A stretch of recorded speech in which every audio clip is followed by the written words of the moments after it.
I won't go that far, but what I will say is that she's merely imitating a teaching style that she's seen before, and she's very much so regurgitating words that she's heard before, and she's doing this because she thinks this is what you were supposed to do. They do that in an effort to, it's like an appeal to authority. And all of this is unconscious, unfortunately. It's why I tell people they need to be critical thinkers.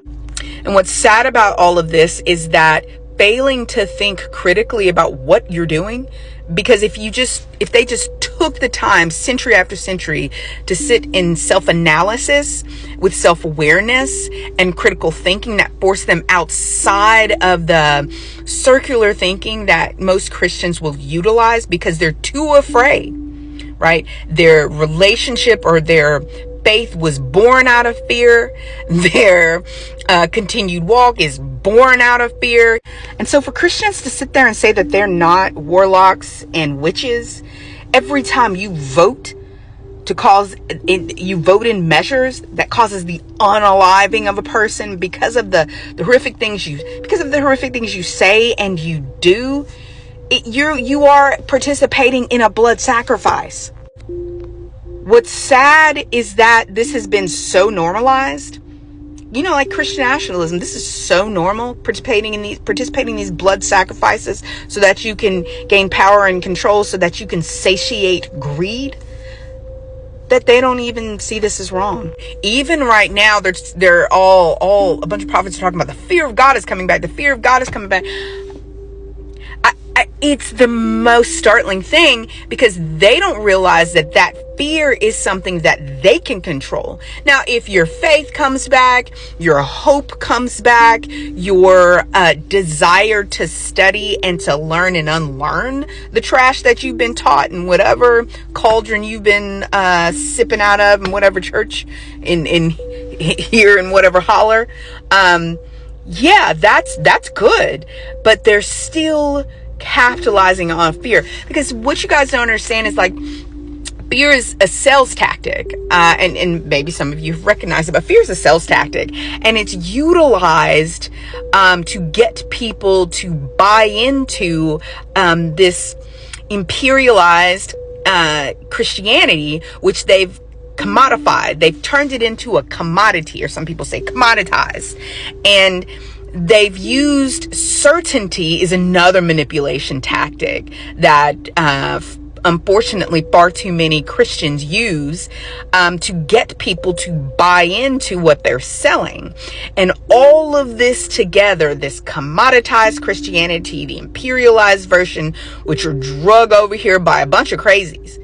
Because the people who were coming over here bringing their Christianity in part were extremists, documented extremists, and they were not even desired. Their Christianity was so extreme they didn't want them in their countries, so they came over here to practice freely their own version of Christianity, and then they fully warped that with the help of differing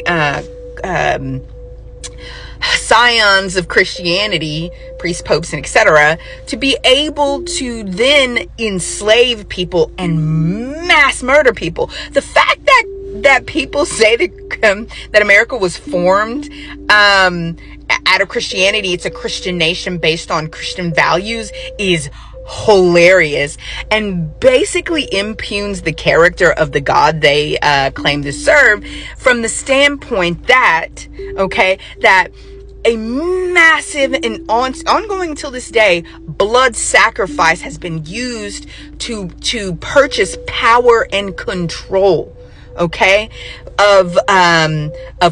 not just politicians, but the people in this country have used blood sacrifices for centuries, not just on this continent, but on all others, to purchase power and control for themselves. And then they have the nerve to say they're Christians and not witches and not warlocks. Because anytime, it's like right now, the way that evangelicals are using, they're sacrificing the LGBTQIA, and they've sacrificed them for years. That's a blood sacrifice. And they know that the things that they're doing are causing them, and things that they're teaching in their churches are causing them to unalive.